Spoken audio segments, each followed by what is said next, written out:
이번에는 이제 비주얼 스튜디오 코드를 이용을 해서 한번 디버깅하는 부분을 확인해 보도록 하겠습니다. 일단 그 전에 하나 말씀을 드리고 싶은 게 이제 소스맵에 대한 부분인데요. 소스맵이라는 게 어떤 거냐면 아까 전에 제가 테스트했던 index.js라는 파일은 실제로 제가 입력한 파일과 서버에서 보는 파일이 동일한 경우인데요. 최근에는 실제로 이제 다양한 식으로 제가 작성한 코드가 서버에 올라갈 땐 변하게 됩니다. 그러니까 JS 파일을 여러 개로 작성을 한 걸 하나의 JS 파일로 묶어서 업로드 한다던가, 아니면 ES6나 ES7 스타일로 작성을 한 자바스크립트 코드를 이제 바벨 같은 프로그램을 통해서 다시 옛날 버전에서 돌아갈 수 있게 바꾼 다음에 서버에 올라가거나, 아니면 이제 타입스크립트 같은 것을 개발할 땐 쓰고 그걸 다시 자바스크립트로 변환을 해서 서버에 올라가게 됩니다. 근데 그렇게 되면은 아까 같은 방식으로는 작업을 할 수가 없는 거죠. 왜냐면은 서버에서 바라보고 있는 파일은 제가 작성한 파일이 변경된 파일이기 때문에 그것을 이제 디버깅을 할 수가 없는데요. 그런 것의 문제를 발견한 또 훌륭한 개발자분들이 샘플을 다시 한번 보여드릴게요. 웹팩 같은 경우를 보면은, 웹팩 같은 경우는 이제 여러 개의 파일을 이제 하나로 바꾼다던가 변경을 하게 되는데요. 이게 샘플인데요. 예를 들어서 지금 이 문법 자체는 ES6 문법으로 작성이 되어 있습니다.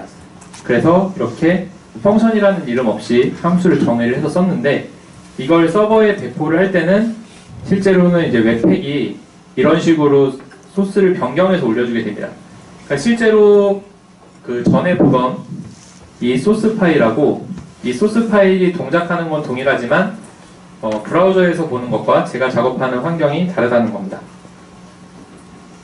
그래서 그것을 간극을 메꿔주기 위해서 소스맵이라는 것이 개발이 되었는데요.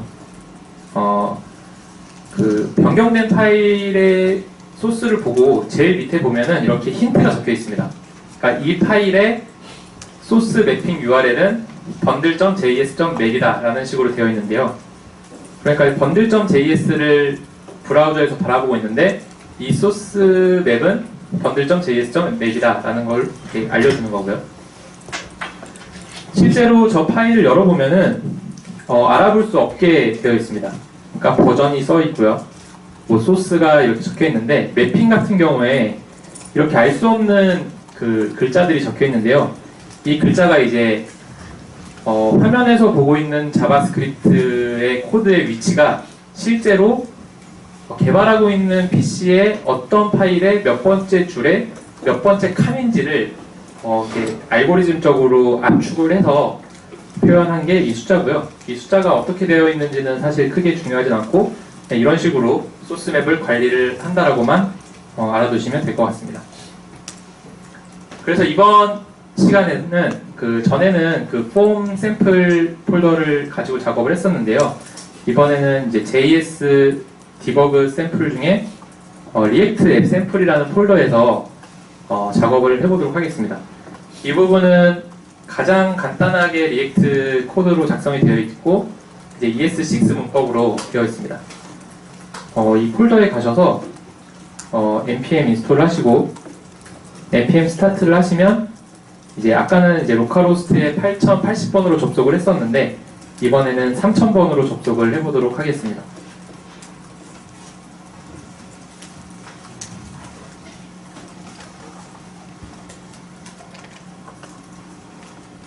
네, 리액트 앱 샘플 폴더로 가신 다음에요. 이렇게 npm 인스톨을 하시고요.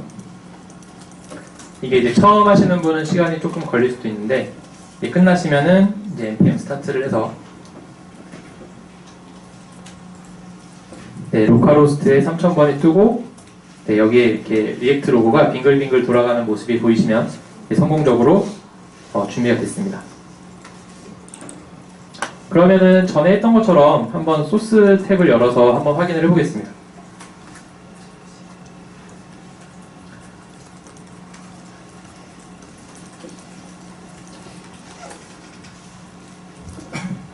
그 전에 먼저 여기 소스 파일을 한번 열어보겠습니다. 뷰 페이지 소스를 선택을 해서 현재 보고 있는 HTML의 파일을 보면은요, 지금 제일 밑에 static.js.bundle.js 파일 하나만 있는 걸 볼 수가 있고요. 이걸 실제로 열어서 보면은 이런 식으로 이제 제가 작성한 것과 상관없이 이게 웹팩이라는 번들러가 뭔가 복잡하게 소스를 하나로 만들고 이렇게 작업을 한 걸 볼 수가 있습니다. 근데 실제로 브라우저에서 바라보는 건 이 파일 하나인데요. 아까 이 파일 제일 밑에 웹 파일에 대한 힌트가 있다고 했으니까 한번 확인해 보겠습니다.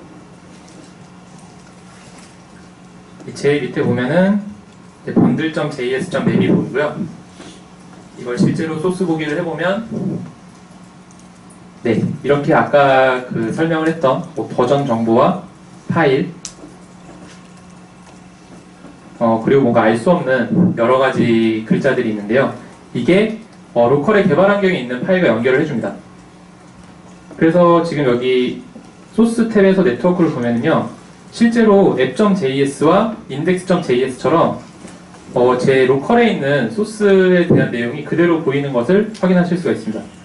그러니까 bundle.js로 바뀐 파일을 보는 게 아니라 실제 로컬에 있는 그 변경되기 전 파일을 이렇게 매핑을 해서 볼 수가 있고요. 여기서 서브밋에다가 이렇게 브레이크 포인트를 걸고 아이디와 패스워드를 입력을 하면요. 아까 전에 그 브레이크 포인트 걸고 작업을 했던 것과 동일하게 작업을 하실 수가 있습니다. 그러니까 최근에는 웹팩 같은 것을 거의 필수로 쓰기 때문에 그 개발자의 소스와 서버의 소스가 같은 경우가 별로 없는데 이런 식으로 소스 맵을 이용을 해서 그 사이를 연결을 해줄 수가 있습니다.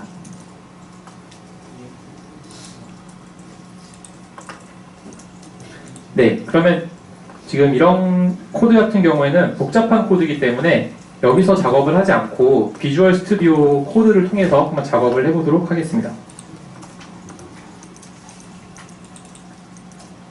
비주얼 스튜디오 코드의 화면인데요. 디버그 화면을 보면 아까 구글 개발자 도구랑 유사한 것을 보실 수가 있습니다. 여기 브레이크 포인트 리스트라던가 콜스택이 보이고 베리어블에 대한 정보를 볼 수가 있고요. 여기서 이제 플레이 버튼을 눌러서 이제 디버깅을 시작을 해볼 예정이고요. 그리고 여기 중간에 그 브레이크 포인트가 걸렸을 때 진행을 하거나 멈추거나 하는 버튼이 보입니다. 그리고 구글 콘솔처럼 여기도 콘솔이 있어서 여기서 바로바로 또 변수를 바꾼다던가 확인을 할 수가 있습니다. 아까 쉬는 시간에 잠깐 공지를 드렸는데요. 그 디버거 포 크롬을 먼저 설치를 해야 합니다. 그 비주얼 스튜디오 코드를 실행을 하신 다음에 여기 왼쪽에 보면은 제일 밑에 익스텐션이라는 그 버튼이 보이고요. 이걸 누르신 다음에 여기서 디버거 포 크롬이라고 검색을 하시고 이렇게 나오면 여기서 이제 인스톨 버튼을 눌러서 인스톨을 하시면 됩니다. 그리고 이제 비주얼 스튜디오 코드에 launch.json이라는 파일을 추가를 해야 되는데요. 일단 이 비주얼 스튜디오 코드를 여셨으면은 여기서 오픈, 그러니까 파일에 오픈 워크스페이스를 선택을 하시고요. 그리고 다운로드 받은 소스 파일에서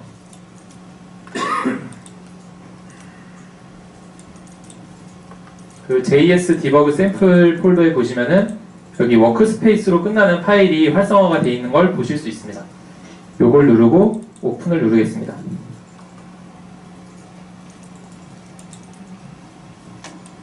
네, 그러면은 일단 다운로드 받은 파일에 대한 내용이 이제 로드가 됐고요.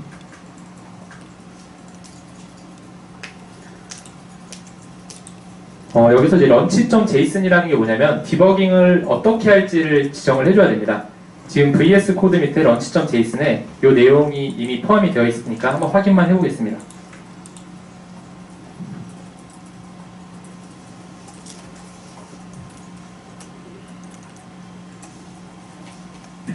네, VS 코드 밑에 launch.json을 눌러보시면 지금 두 개가 보이는데요. 위에 보시면은 이름이 있고요. 리액트 앱 샘플을 디버깅 하겠다라는 뜻이고, 크롬 플러그인을 써서, 그러니까 방금 설치한 디버거 포 크롬을 쓰겠다라는 뜻이고, 이걸 눌렀을 때 이제 그 크롬이 실행이 될 거고요. 실행이 됐을 때 바라보는 URL은 로컬호스트의 3000번을 바라볼 거고, 해당하는 그 서버와 연결이 되는 소스 폴더는 현재 워크플레이스 밑에 이 리액트 앱 샘플이라는 디렉토리랑 연결을 하도록 하겠습니다. 그럼 여기서 이 네 번째 디버깅 버튼을 누르시고요. 여기 위에 보시면은 이제 런치에 적혀 있는 두 개의 컨피그레이션이 보입니다. 여기서 런치 리액트 앱 샘플을 선택을 하시고 디버깅을 시작을 한번 해보도록 하겠습니다. 실행이 되면요, 크롬 브라우저가 자동으로 이렇게 뜨게 됩니다. 크롬 브라우저가 자동으로 이렇게 실행이 되고, 이제 여기에 아까는 보이지 않았던 디버깅과 관련된 컨트롤이 이렇게 보이게 되고요. 여기서 한번 브레이크 포인트를 한번 걸어보겠습니다.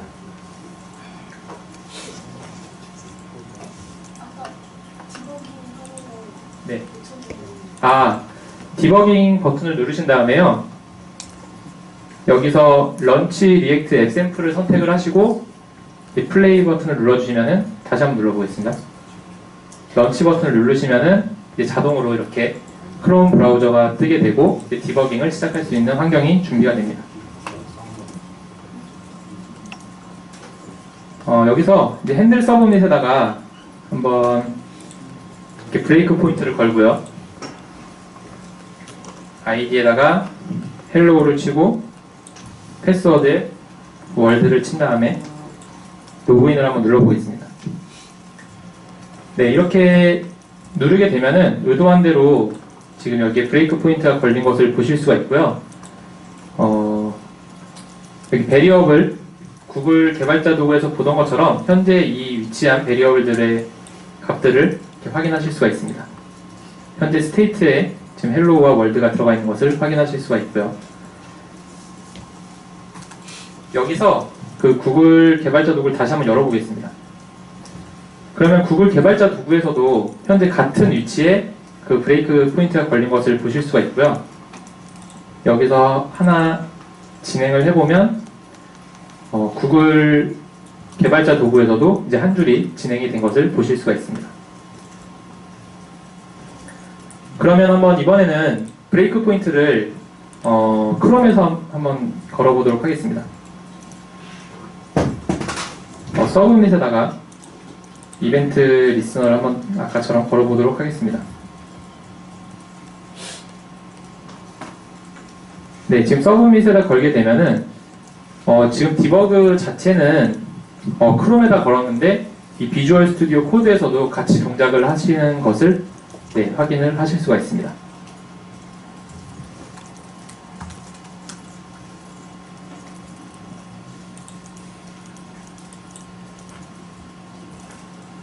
네, 아까 보여드렸던 거고요. 여기서 디버그 버튼을 누르시고 이제 런치 리액트 앱을 선택하신 다음에 이제 런치 버튼을 누르시고요. 누르시면은 이제 왼쪽에 크롬이 실행이 되고 이 에디터 상단에는 이제 제어창이 보이게 됩니다. 그리고 이제 원하는 위치에다 브레이크 포인트를 걸고 작업을 진행을 하시면은 이제 구글 개발자 도구랑 굉장히 유사한데 사실 코드가 복잡할 경우에는 실제로 그 개발자 도구에서 그 작업을 하기가 어렵기 때문에 이렇게 비주얼 스튜디오 코드로 작업을 하시고 필요한 것을 이제 브레이크 포인트를 걸어서 추가로 작업을 하실 수가 있습니다.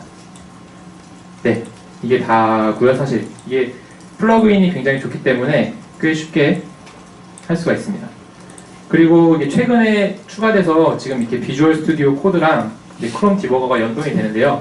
아까 보여드렸던 것처럼 크롬에서 브레이크 포인트를 걸어도 이제 비주얼 스튜디오에서 브레이크 포인트가 동작하는 것을 보실 수가 있고요. 그럼 여기서 이제 또 궁금한 게 보통 요새 노드를 가지고 서버를 많이 개발을 하는데요. 그렇다고 하면은 노드 서버에 대한 내용과 웹 페이지에 있는 내용을 같이 작업을 하는 경우가 있습니다. 그럴 때 어떤 식으로 작업을 하는지도 한번 확인을 해보겠습니다. 런치 파일을 하나 더 추가할 건데요. 한번 실제 파일을 한번 보겠습니다.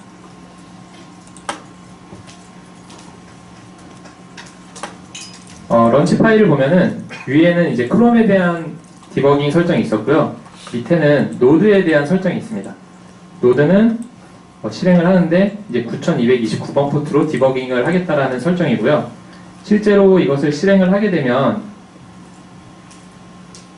같은 폴더에 있는 이 server.js 노드 파일이 실행이 되고요. 이 파일은 보시면 아시겠지만 루트로 들어왔을 때는 헬로 월드를 찍고요. 로그인으로 들어왔을 때는 아이디와 패스워드를 읽어서 아이디가 헬로우고 패스워드가 월드면 서세스를 리턴을 하고, 그렇지 않으면은 이제 오류를 리턴하게 되어 있는 간단한 서버 코드입니다. 이것도 한번 디버깅을 한번 해보겠습니다. 아까는 위에 거를 선택을 했기 때문에 이번에는 이제 런치 익스프레스 서버를 선택을 하고 실행을 하면은요, 여기서 지금 화면이 안 보이는데 뷰 메뉴를 누르신 다음에 이제 아웃풋을 한번 눌러보겠습니다.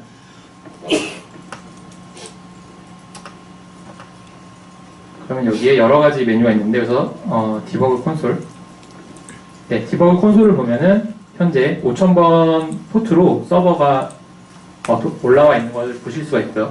그럼 5000번 포트로 한번 접속을 해보겠습니다.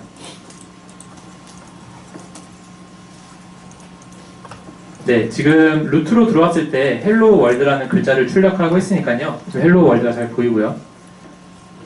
여기 브레이크 포인트를 한번 걸어보겠습니다. 지금 헬로 월드에다가 브레이크 포인트를 걸고 세로 고침을 누르면, 네, 비주얼 스튜디오 코드에서 브레이크 포인트가 걸린 것을 확인하실 수가 있고요. 여기서 콘솔에서 실시간으로 현재 로컬에 있는 데이터들을 입력을 하거나 확인을 하거나 수정을 하실 수가 있습니다. 지금 비주얼 스튜디오 코드에서는 실제로 이제 두 개의 디버거가 붙어 있는 상황이고요. 그래서 현재 브라우저에서 걸리거나 아니면 서버에서 걸리거나 어디서 걸리더라도 같은 아이디에서 작업을 하실 수가 있습니다. 그러면 실제로 로그인 코드를 한번 작성을 해보겠습니다. 리액트 앱 샘플 디렉토리 밑에 src 디렉토리 밑에 app.js 파일을 열어보면요, 핸들 서브밋이라는 함수가 있고요. 핸들 서브밋은 헬로우와 월드면 서세스를 출력하게 되어 있는데, 이 부분을 지우고요. 여기 로그인 함수를 살리도록 하겠습니다. 이 로그인 함수는 그 노드 서버에 실제로 로그인을 요청을 하는 함수고요. 한번 잘 되는지 헬로우와 월드를 입력을 해보겠습니다.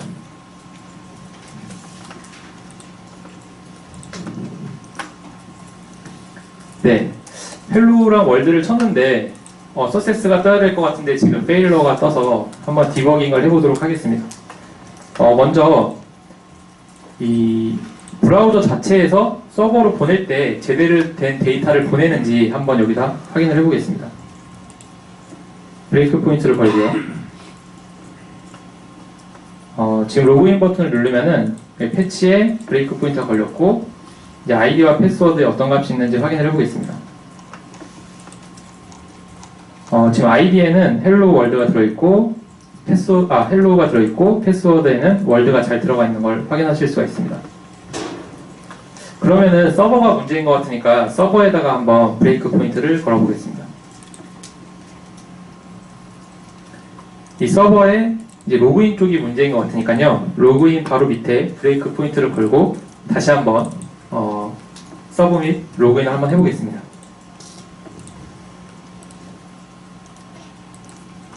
네, 이거는 이제 브레이크 포인트를 끄고, 네, 지금 서버에 걸렸는데요. 한번 아이디에 어떤 값이 있는지 한 칸 진행을 해보도록 하겠습니다.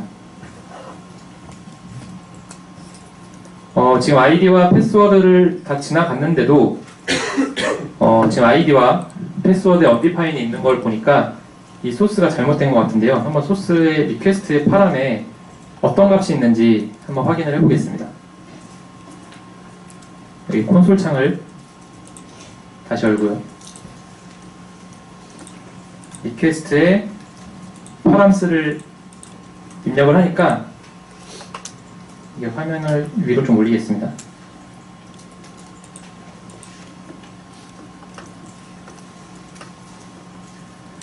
네, 지금 리퀘스트에 파람을 쳤는데 아무것도 없는 오브젝트라는 것을 보실 수가 있고요. 찾아보니까 request.params가 이제 express.js에서 더 이상 사용을 하지 않고 body를 사용하는 걸로 바뀌었다고 합니다. 그래서 body를 한번 눌러보겠습니다. 네, request body는 보니까 아이디와 패스워드가 잘 들어가 있는 것을 확인하실 수가 있고요. 그러면 소스를 수정을 해보겠습니다.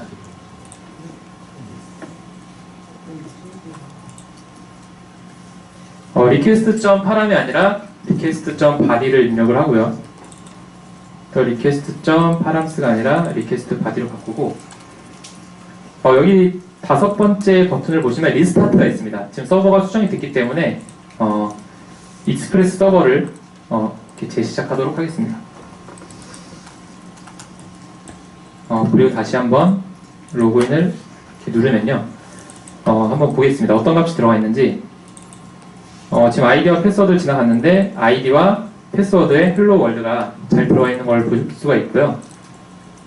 그래서 정상적으로 지금 조건을 만족한 걸 확인했습니다. 그러면은 이제 앞단에서 서세스가 뜨는 걸 볼 수가 있고요. 최근에 이제 노드.js로 서버를 많이 작업을 하시기 때문에 디버거를 따로따로 쓰는 경우에 좀 불편할 수 있는데 지금처럼 이제 두 개를 동시에 사용을 하시면은 JS, 그러니까 자바스크립트 프론트엔드 쪽 소스와 이 서버 쪽 소스를 마치 그냥 하나인 것처럼 디버깅 작업을 진행을 하실 수가 있습니다.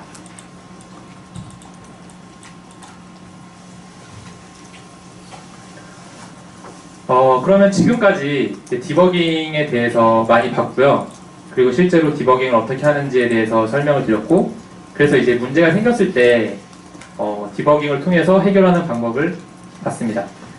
그러면 이제 동작은 잘 하는 것 같은데, 이제 개발자 같은 경우에 또 회사에 많은 동료 개발자가 없는 경우에는 이제 항상 궁금한 게 내가 지금 코드를 작성하고 있는 게 정말 잘 작성하고 있는 건지 궁금할 때가 있습니다. 왜냐면은 누군가 옆에 있어서 설명을 해주면 이게 알 수가 있는데 보통 이제 개인이 코드를 작성하다 보면은 이게 잘못된 건지 잘 짜고 있는 건지 알 수가 없습니다. 지금 보면은 이제 문제가 있어 보이는 코드인데 실제로 동작은 잘 하는 코드죠. 그래서 이런 이제 코드 스타일을 분석을 해주는 게 린터라는 게 있습니다. 가장 대표적으로 이제 중괄호를 쓰는 타입이 여러 개가 있는데요. 첫 번째는 함수명 밑에 쓰는 케이스가 있고, 두 번째는 함수명 오른쪽에 붙이는 케이스가 있는데요. 첫 번째 스타일하고 두 번째 스타일이 뭐가 좋다라고는 사실 할 수가 없습니다. 왜냐하면 취향이기 때문에 그거는 뭐가 좋은지에 대해서는 정확하게 얘기할 수는 없지만 만약에 한 팀으로 움직인다고 하면은 적어도 같은 스타일로 통일을 하는 거는 중요하다고 생각을 하고요. 그런 것을 위해서 나온 게 이제 린트 또는 힌트라는 이름의 라이브러리들인데요. 지금 대표적으로 4개를 적었는데요. JS 린트와 JS 힌트는 일반적인 자바스크립트에 대한 스타일을 가이드해주는 도구고요. ES 린트 같은 경우에는 이제 ES6나 ES7에 대한 스타일을 가이드를 해주고, TS 린트 같은 경우에는 타입스크립트를 린팅을 해줍니다. ESLint에서 제공하는 기능을 보면요, 첫 번째로 passive error라 그래서 뭔가 에러가 발생할 것 같은 코드가 있으면은 그걸 이제 바꾸라고 얘기를 해주고요. 또 베스트 프랙티스 같은 경우에는 지금 작성한 코드보다 더 나은 스타일로 작성을 할 수 있다라고 하면은 그 부분에 대해서 얘기를 해주고, 또 베리어블스 같은 경우에는 변수를 선언을 할 때 뭐 예를 들면은 ABC 순으로 할 수도 있고 아니면 뭔가 길이가 긴 순서대로 할 수도 있고 그런 식의 어떤 스타일을 잡아줄 수도 있고요. 그리고 스타일스틱 이슈는 이제 아까처럼 그렇게 띄어쓰기나 아니면 한 칸 내려서 쓴다던가 그런 식의 스타일을 이렇게 강제로 할 수 있고, 또 에크마스크립트 6 같은 경우에는 ES6 문법은 옛날 문법으로 써도 사실 상관이 없지만 6 문법으로 쓸 수 있다고 하면은 그것에 대한 가이드를 해줍니다. 그리고 deprecated는 현재 사용할 수 없는, 그러니까 앞으로 사용할 수 없는 API를 사용한 경우에 미리 경고를 해서 알려주게 됩니다. 그래서 한번 직접 ESLint를 통해서 작업을 해볼 텐데요. 크롬 비주얼 스튜디오 코드에서 플러그인에서 ESLint라는 플러그인을 한번 설치를 해서 진행을 해보도록 하겠습니다. 그 플러그인 화면에서 ESLint를 검색을 하시면요,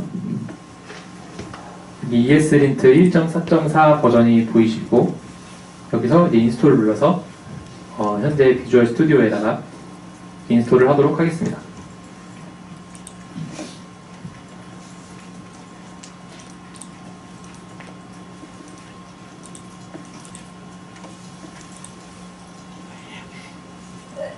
ESLint 플러그인이 설치가 되면은 이제 비주얼 스튜디오 코드를 이제 새로 고침을 할 거고요. 저희가 이제 ES6로 바꿔볼 파일은 아까 만든 폼 샘플에서 index.js 파일을 한번 ES6 스타일로 한번 변경을 해보도록 하겠습니다.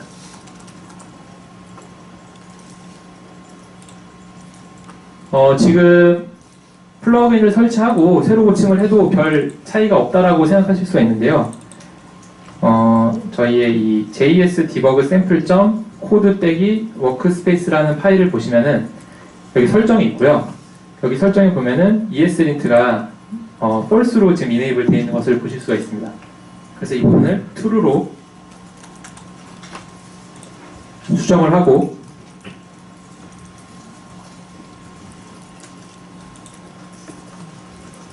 그 다음에 한번 껐다 켜보겠습니다. 다시 로드를 해야 될 것 같습니다. 다시 오픈 워크스페이스를 누르고 아까 선택한 워크스페이스를 열어보겠습니다. 지금 ESLint 플러그인을 설치했기 때문에 ESLint를 서버를 아마 구동을 하고 있을 겁니다. 여기서 index.js 파일을 열면요, index.js 파일을 열자마자 이렇게 빨간색으로 밑줄이 쳐져 있는 것을 보실 수가 있습니다.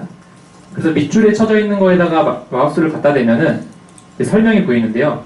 여기 보면은 ESLint하고 var 대신에 arith나 const, 그러니까 let이나 const를 대신 사용하라고 이렇게 가이드를 주고 있습니다.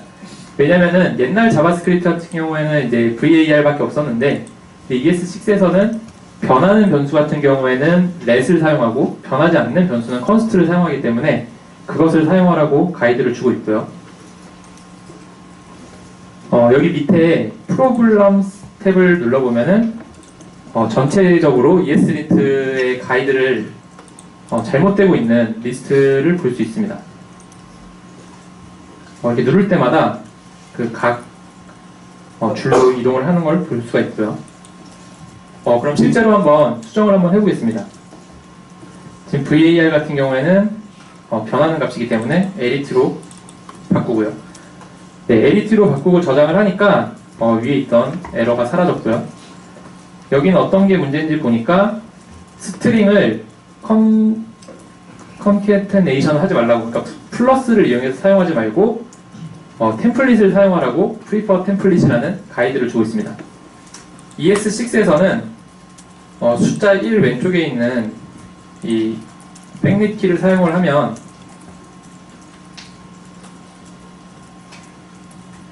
이렇게 달러를 사용을 해서 그 플러스를 하지 않고 스트링 중간에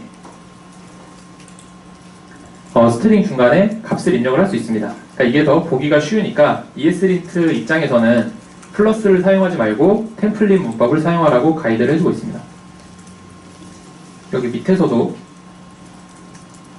한번 바꿔보겠습니다. 플러스 포스트 네임으로 되어 있던 것을 달러나 중괄호를 이용을 해서 바꿨고요. 또 밑에도 설명을 보니까 var을 쓰지 말라고 되어 있습니다. 이건 변하지 않기 때문에 const로 바꾸겠습니다.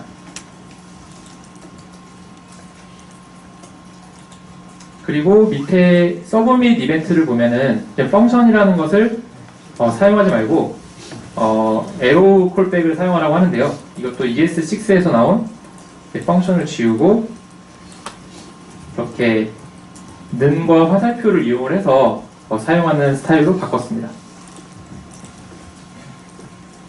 그리고 여기서도 전부 다 VAR을 컨스트로 변경을 하고요. 네, 에러가 많이 사라졌죠. 위에 에러가 있었는데 많이 사라졌고요. 그리고 ES6의 특징 같은 경우에 또 하나가 뭐가 있냐면은 이 키값과 변수명이 동일할 경우에는 생략을 해줄 수가 있습니다. 그리고 마지막에는 쉼표를 붙이는 것을 추천을 하는데요. 왜냐면은 이걸 이렇게 복사를 해서 위치를 바꿀 수도 있는데 이게 쉼표가 없을 경우에는 실수를 할 수 있기 때문에 그걸 방지하기 위해서 마지막에도 쉼표를 사용하도록 가이드를 해주고 있습니다. 네, 이제 거의 다 온 것 같은데요. 여기서도 화살표 함수로 바꾸고요. 그리고 지금 이벤트를 밑에서 사용하지 않기 때문에 제거라고 되어 있습니다. 제거하겠습니다.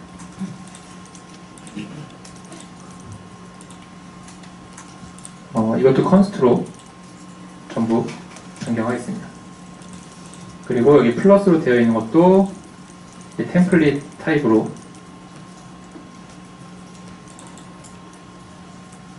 변경을 하고요.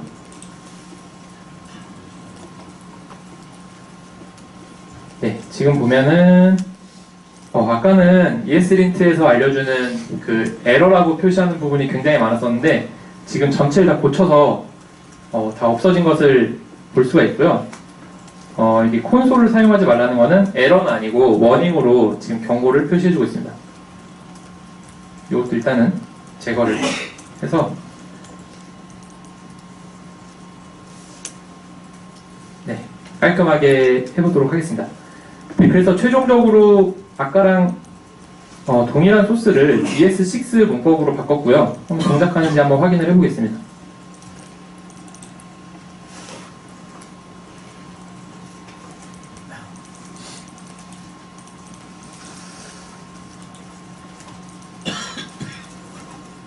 네, 정상적으로 잘 동작을 하는 것을 보실 수가 있고요.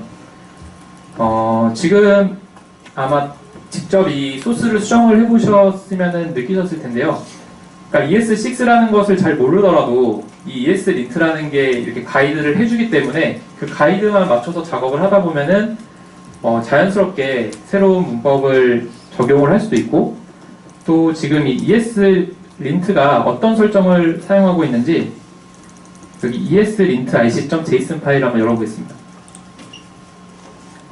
ESLint ic.json 파일을 보면은 최상단에 에어비앤비 베이스를 익스텐드 하고 있는 것을 볼 수 있습니다. 이것은 이제 에어비앤비 내에서 그 자바스크립트 개발자들이 사용하고 있는 그 규칙을 이제 공개를 한 건데요. 그러니까 실제로 이 코드 스타일을 에어비앤비에서 사용을 하고 있고 괜찮네요. 실제로 에어비앤비 개발자들의 코드를 볼 수는 없지만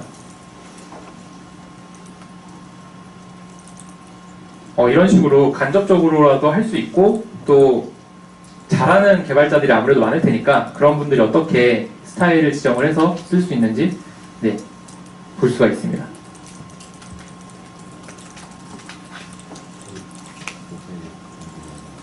네, 아까 전에 보여드린 화면을 다시 보는 건데요. 지금 ESLint를 활성화를 하면은 에디터 창에서 잘못된 부분을 이렇게 밑줄로 표시를 해주고요. 그리고 밑에 프로블럼 스텝에서 네, 각종 오류들을 이렇게 한 줄 한 줄씩 보여줍니다. 네, 수정을 다 마쳤고요. 한번 룰이 어떤 게 있는지 몇 개만 한번 확인을 해보겠습니다.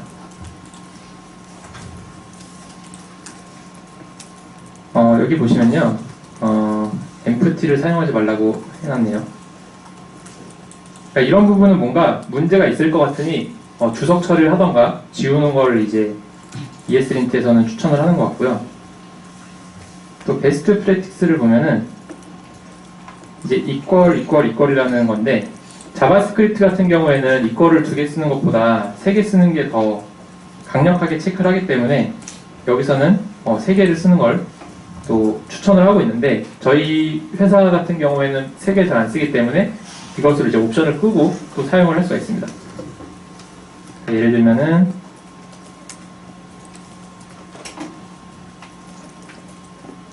네, 여기 룰 위치에다가 그걸 사용하지 않겠다라고 정의를 할 수 있고, 지금 에어비앤비에서도 사용을 하지 않고 있다라고 정의를 해놨기 때문에 여기서 이거를 썼을 때 문제가 없는 것을 보여주고 있습니다. 그리고 뭐 얼럿을 사용하지 말라 뭐 이런 것도 있는데요. 근데 얼럿을 부득이하게 써야 되는 경우에는 이렇게 위에다가 해당하는 줄 밑에서만 임시적으로 룰을 따로 회피할 수 있는 것도 제공을 하고 있습니다.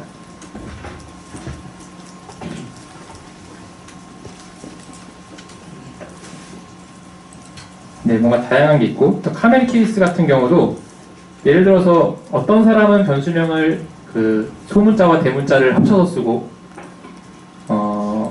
샘플이 네, 이런 식으로 소문자와 대문자를 쓰고, 어떤 사람은 이렇게 언더바를 쓸 수도 있는데요. 이런 경우도 이 스타일을 강제로 해주기 때문에 만약에 언더바로 통일을 하게 되면은 카멜 케이스를 썼을 때 ESLint에서 이제 빨간 줄이 쳐지면서 언더바를 쓰라고 가이드를 해주게 됩니다.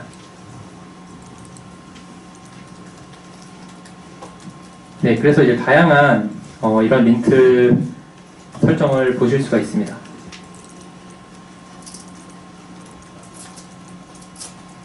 그리고 환경에 jQuery랑 ES6를 true랑 false를 지정을 해서 더 큰 범위에서 설정을 하실 수 있고요.